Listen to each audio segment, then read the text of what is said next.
Hello guys, welcome back to my channel. চলে সেটা নতুন ভিডিও নিয়ে। তো আমি আজকে ছোলা ভাটোরা বানাবো। তো আমি রুল ময়দা মেখে রেখেছিলাম যাতে নরম থাকে, আর আমি পাকিয়ে রেখেছিলাম। এবার আমি বেলে নিচ্ছি সব। আর যেহেতু রুল ময়দা, তাই যতই বেলছি ছোটো হয়ে যাচ্ছে, তাই আবার দুবার হাতে করেও আমি বড় করে নিচ্ছিলাম।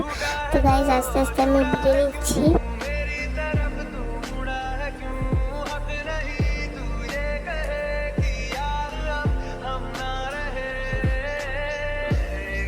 আর এরপর বেলা হয়ে গেছে, এটা ছেঁকে নিচ্ছি। আর যেহেতু আমি করিনি, আমি বিলছিলাম বলে আমার বড়ই ছাপ ছিল।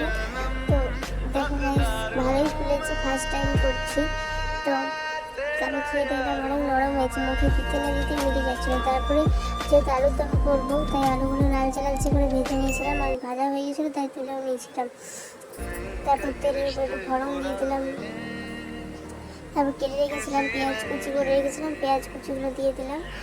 আর এরপরে একটু বাটা মশলা বেটে রেখেছি, দিয়ে দেবো।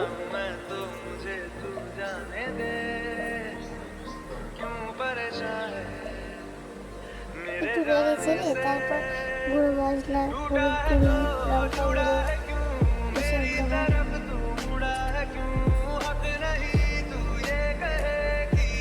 কাঁচা লঙ্কা সস সব দিয়ে দিলাম। যেহেতু টমেটো ছিল না, তাই একটু কিষান সসই দিলাম। তারপর গুঁড়ো মশলা, নুন একটু পরিমাণ মতো দিয়ে আর আলুগুলো দিয়ে একটু কষে নিচ্ছি।